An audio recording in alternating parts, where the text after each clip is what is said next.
तो दोस्तों, भगवान शिव को आदि और आनंद का देवता माना जाता है। लेकिन आप जानते हैं शिव का जन्म कैसे हुआ था? कौन है शिव जी के माता पिता और किससे लिए थे शिक्षा और किसको दिए थे शिक्षा का ज्ञान? कैसे बने भगवान ब्रह्मा शिव जी के पिता? अगर आप नहीं जानते तो इस वीडियो को बिना स्किप करे पूरा देखिएगा। चलिए बताते हैं।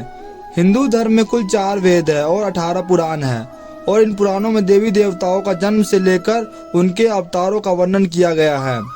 वेदों में भगवान शिव को निराकार बताया गया है और भोलेनाथ से जन्म से जुड़ी कई सारी कहानियों का वर्णन किया गया है। हम वेद और पुराणों में मिलने वाली कहानियों से जानेंगे आखिर भगवान का जन्म कब हुआ था। भगवान शिव को स्वयंभू माना जाता है, जिसका अर्थ है भगवान शिव का जन्म स्वयं हुआ था। जिससे एक बात तो साफ हो जाती है, ना ही उनके कोई माता है ना ही कोई उनका पिता है।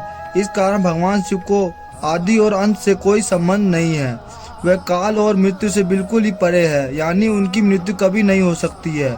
विष्णु पुराण के अनुसार भगवान शिव का जन्म भगवान विष्णु के माथे से उत्पन्न हुई तेज से हुआ है।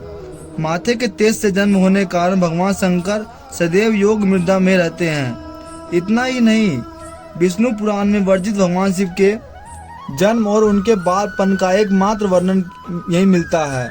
इस कथा के अलावा एक और पौराणिक कथा प्रचलित है जो अपने बड़े बुजुर्ग से सुना होगा, और अगर नहीं सुना होगा तो हम आपको बता दें। भगवान विष्णु और ब्रह्मा जी के बीच इस बात पर बहस छिड़ गई थी, सबसे महान कौन है।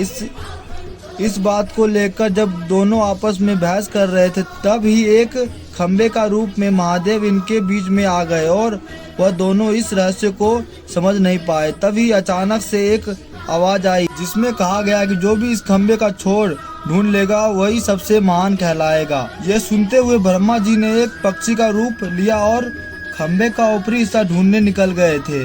वही विष्णु जी ने ब्रह्मा का रूप धारण किया और खंबे का अंत ढूंढने निकल गए। बहुत देर तक खोजने के बाद भी दोनों में से किसी को भी खंबे का छोर नहीं मिला और दोनों ने हार मान ली। इसके बाद भगवान शिव अपने असली रूप में आ गए। फिर भगवान विष्णु और ब्रह्मा जी ने मान लिया वही सबसे महान है और शक्तिशाली है, और ये खंबा उनका जन्म लेने और न मरने का प्रतीक है। इसी कारण भगवान शिव को स्वयंभू माना जाता है, यानी वह अमर है। अब बात करते हैं आखिरकार ब्रह्मा कैसे बने भगवान शिव के पिता।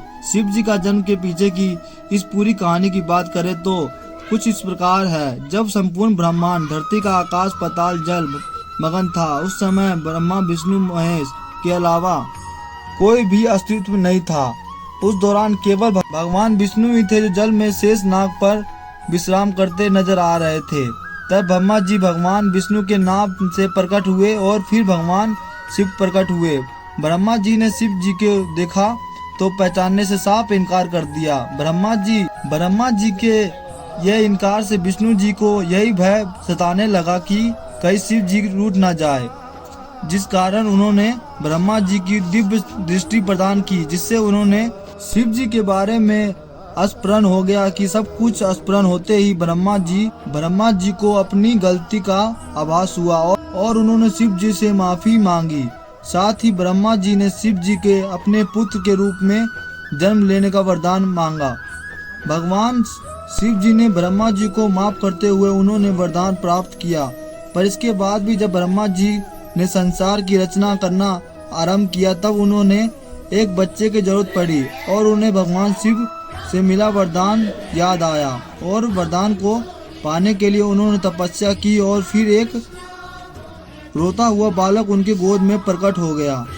यह केवल भगवान शिव का बाल रूप है। और जब ब्रह्मा ने बालक से रोने की वजह पूछी तो बालक ने बताया कि उसका कोई नाम नहीं है, इसलिए वह रो रहा है। इस पर ब्रह्मा जी ने उसका नाम रुद्र रख दिया था। इस नाम का अर्थ रोने वाला, परंतु बालक रूप में भगवान शिव तभी चुप नहीं हुए। इस तरह बालक शिव को चुप कराने के लिए ब्रह्मा जी ने 108 नाम दिए थे। वह इस प्रकार है: रुद्र भाव, उग्र भाव, भीम स्वर्भ, पशुपति, महादेव और ईशान। और यही वजह है भगवान शिव इन सभी नाम से जाने जाते हैं। अब बात करते हैं भगवान शिव के गुरु कौन थे। भगवान शिव स्वयंभू ही इस संसार के गुरु माने जाते हैं, जिन्होंने इस गुरु शिष्य के परंपरा को शुभ आरंभ किया था। हिंदू धार्मिक ग्रंथ कहते हैं ब्रह्मा जी शिव जी इस संसार के रूप में सबसे पहले गुरु है। जहां ब्रह्मा जी ने अपनी मानस पुत्री को शिक्षा प्रदान किया था, वही भगवान शिव ने अपने 7 शिष्य को शिक्षा प्रदान किया था।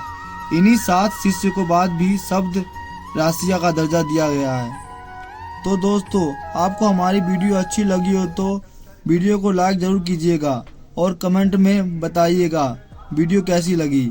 और ऐसी वीडियो देखने के लिए हमारे चैनल को सब्सक्राइब जरूर करें। धन्यवाद दोस्तों, मिलते हैं और अगले वीडियो में।